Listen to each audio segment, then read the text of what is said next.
What do you think? Should people warm up longer when hitting their 40s? And if yes, how? I think it depends.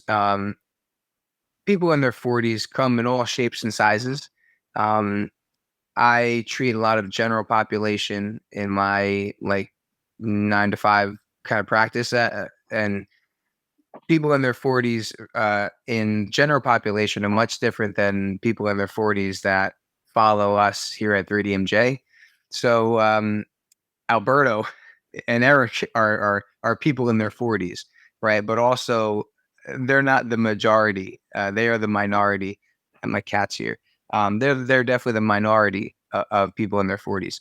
So I think it depends on the person's training age, their experience, their history of pain and injury. That's all really important. So let's take an example of someone like Eric or Alberto, right? We use them first as an example. They are in their 40s, um, mild history of pain here and there, but and they have their areas that they like to warm up. Um, they don't do an hour-long foam rolling session. They don't do a ton of cardio before they train. They don't have a very long stretching routine. For the most part, they just get into the gym, get under the bar, and start grooving the movement.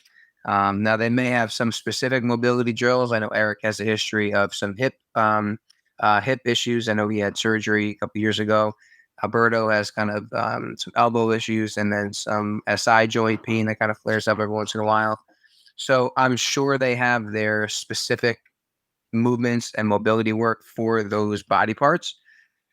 Um, but other than that, I'm pretty sure they just get their heart rate up, maybe loosen up those specific body parts with whatever they found to work best for them over the years, and then they get right into their warm up sets. And that's what I would say is ideal. That could be taken to anyone, um, whether in their 40s, 20s, 30s, 50s, 60s, or even 70s. If you have specific areas where you have movements that you notice really help those areas feel good, then I would suggest doing those and sticking to those. Now, if it's someone who's not like Eric and Alberto and they are not used to training, they are mostly sedentary, perhaps overweight, maybe you have other comorbidities, obesity, that's overweight, blood pressure issues, arthritis, right? Things like that. Um, then it would really depend on what areas they want to loosen up. But for someone who really doesn't know and doesn't really have any of those points where they really want to warm up, they don't really know what works, what doesn't work because they're not as experienced as like Eric or Alberto.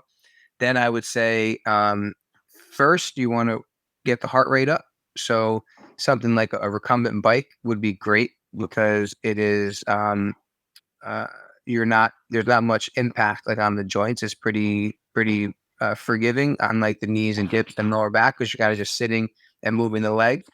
The next step up would be something like an elliptical or an arc trainer because you're weight bearing, but you're not pounding every time.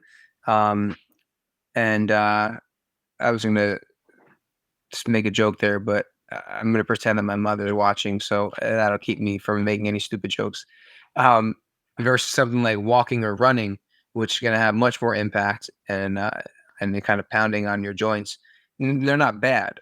They're not bad if you're accustomed to it, right? Running is fantastic. Walking is fantastic. The elliptical arc trainer, all great things.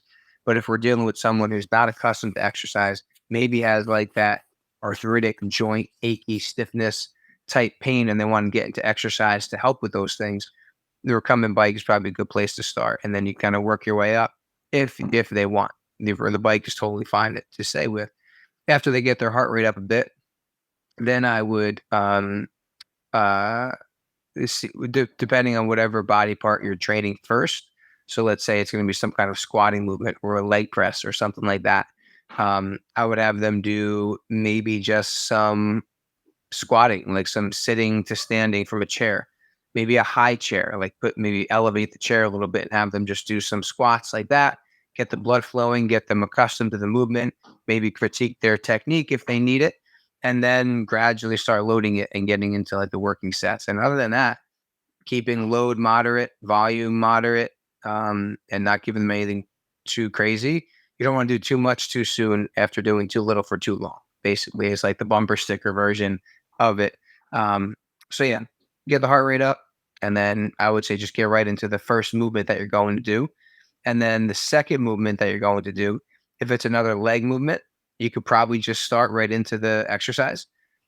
If you're doing a full body routine where the next movement is something like a bench press or a pull up or a pull down, then maybe just do like some uh, very light sets of those movements just to kind of get that part of the body warmed up.